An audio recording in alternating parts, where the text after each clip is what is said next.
Ubi caritas et amor Deus vivies.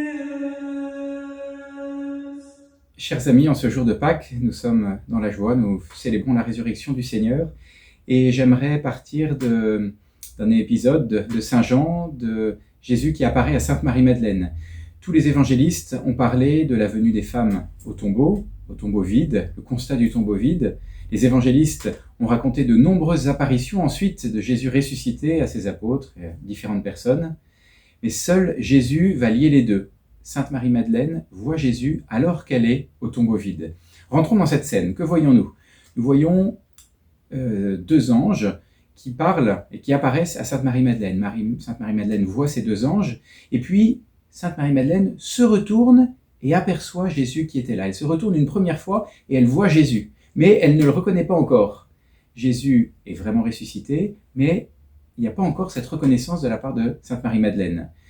Et Jésus va essayer de lui parler, de commencer à la consoler, mais ça ne fonctionne pas. Elle est encore marquée, elle est encore douloureusement blessée par l'absence. Elle dit « Si c'est toi qui as caché le corps de mon Seigneur, dis-moi où tu l'as mis et j'irai le chercher. » Et Jésus appelle Marie par son prénom, Marie. Et à ce moment-là, Marie se retourne et elle dit « Rabouni ».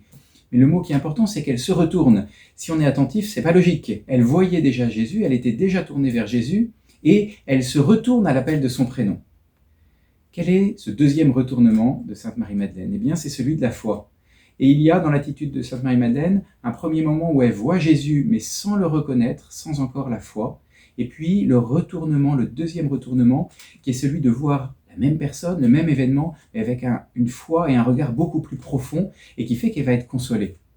Voilà cette double attitude que nous pouvons avoir. La première attitude, c'est de dire, en ce jour de Pâques, oui, je sais que Jésus est ressuscité, je le crois, mais je n'ai pas encore converti mon cœur.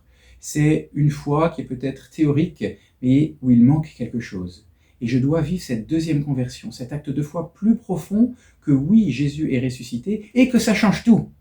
Ça change tout pour moi, ça change tout pour le monde, parce que définitivement, la mort, le péché, est vaincu et la souffrance aussi. Je suis appelé à avoir cette victoire sur le monde qui est notre foi. Voilà la parole de Saint Jean dans une de ses épîtres. Notre victoire sur le monde, c'est notre foi. Quel est cet acte de foi qui nous est proposé, qui est absolument central, qui est l'acte de foi central pour tout chrétien, le plus important? C'est l'acte de foi où nous disons oui à cette parole de Jésus qu'il avait prononcée, cette question qu'il avait prononcée, qu'il avait posée à Marthe. Je suis la résurrection et la vie. Celui qui croit en moi, même s'il meurt, vivra. Crois-tu cela ? Voilà ce que Jésus nous pose comme question. Et voilà cette deuxième conversion, cette conversion de la foi profonde. Oui, je suis certain que par la foi au Christ, la victoire, la résurrection du Christ m'est communiquée. Cette victoire qu'il a eue il y a 2000 ans, eh bien, m'est communiquée à moi et à travers moi au monde entier. Je ne peux plus être dans la tristesse. Je ne peux plus être sans espérance si jamais je crois en profondeur cette vérité.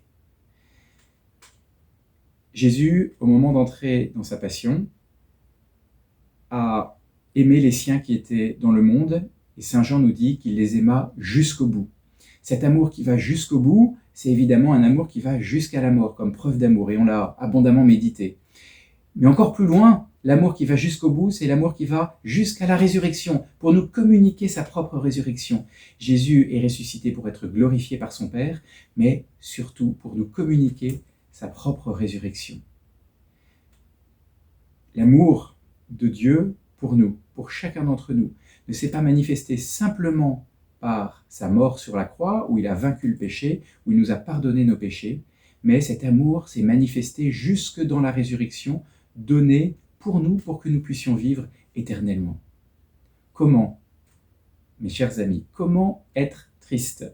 Comment nous lamenter devant le monde qui continue à aller mal, c'est un fait, si jamais nous avons la certitude que le Christ est ressuscité et que cette victoire de sa résurrection sur la mort et sur le monde nous est communiquée, m'est communiquée par cet acte extrêmement simple qui est de croire. Oui, Jésus, je crois en vous, je crois que vous êtes ressuscité, que vous êtes la résurrection et que vous me communiquez cette résurrection.